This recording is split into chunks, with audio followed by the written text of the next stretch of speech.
بسم اللہ الرحمن الرحیم۔ السلام علیکم ورحمۃ اللہ وبرکاتہ۔ ناظرین، ایک بار پھر ایک نئی ویڈیو کے ساتھ آپ کی خدمت میں حاضر ہیں۔ جیسا کہ ٹائٹل سے آپ کو پتہ چل گیا ہوگا کہ آج کی ویڈیو بہت ہی اہم ہونے والی ہے۔ آج کی ویڈیو میں انشاءاللہ ہم سیکھیں گے کہ نماز تہجد کی فضیلت کیا ہے، اور اس نماز کو پڑھنے کا طریقہ کیا ہے، اور نماز تہجد کا وقت کب شروع ہوتا ہے اور کب ختم ہوتا ہے، اور اس نماز کی نیت کس طرح کی جاتی ہے، اور بھی بہت سارے مسائل نماز تہجد سے ریلیٹڈ آج کی ویڈیو میں انشاءاللہ ہم سیکھیں گے۔ اللہ تبارک و تعالی ہمیں عمل کرنے کی توفیق عطا فرمائے۔ سب سے پہلے نماز تہجد کی فضیلت سنتے ہیں۔ حدیث مبارکہ میں آتا ہے، نبی کریم صلی اللہ تعالی علیہ وآلہ وسلم نے ارشاد فرمایا، 3 شخص ایسے ہیں جن سے اللہ تبارک و تعالی بہت خوش ہوتا ہے۔ نمبر 1 پر وہ شخص جو رات کے وقت تہجد کی نماز پڑھتا ہے۔ جو رات کے وقت تہجد کی نماز پڑھتا ہے، اللہ تبارک و تعالی اس شخص سے بہت خوش ہوتا ہے۔ اور نمبر 2 پہ وہ شخص جو نماز کے لیے صفیں باندھتا ہے۔ اور نمبر 3 پر وہ شخص جو جنگ کے میدان میں صفیں درست کرتا ہے۔ تو یہ 3 وہ شخص ہیں جن سے اللہ تبارک و تعالی بہت خوش ہوتا ہے۔ تہجد کی نماز وہ نماز ہے جس نماز کو ہمارے پیارے آقا مکی مدنی مصطفیٰ صلی اللہ تعالی علیہ وآلہ وسلم کثرت کے ساتھ پڑھا کرتے تھے۔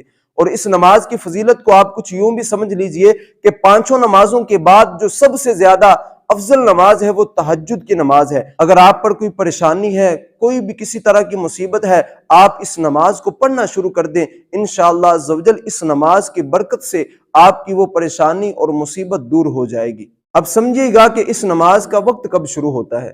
تو جب آپ عشاء کی نماز پڑھ چکے تو اس کے بعد تہجد کا وقت شروع ہو جاتا ہے۔ مطلب آپ عشاء کی نماز کے بعد اگر 5 منٹ 10 منٹ یا آدھا گھنٹہ سو لیں تو اس کے بعد جب آپ کی آنکھ کھلے تو اس کے بعد آپ تہجد کی نماز پڑھ سکتے ہیں۔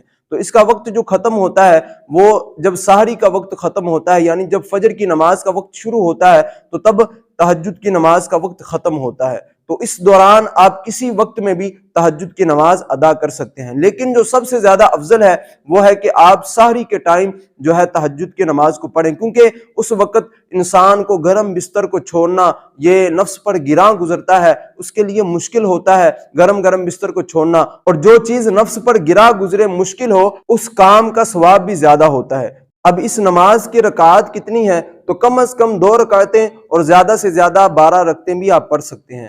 اگر آپ کے پاس وقت کی گنجائش ہو تو آپ 4 رکعات ضرور پڑھیں، اور اگر آپ کے پاس وقت نہیں ہے، مطلب تہجد کا وقت ختم ہونے والا ہے، تو آپ 2 رکعتیں تو ضروری پڑھیں۔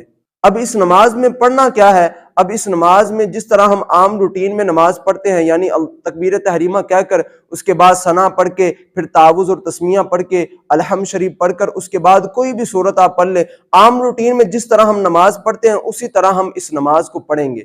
اب اس نماز کی نیت کس طرح کرنی ہے؟ تو پہلے نمبر پر تو یہ بات یاد رکھیے گا کہ نیت کہتے ہیں دل کے پختہ ارادے کو۔ اگر آپ کے دل میں یہ نیت ہے کہ میں تہجد کی نماز پڑھ رہا ہوں تو یہ کافی ہے۔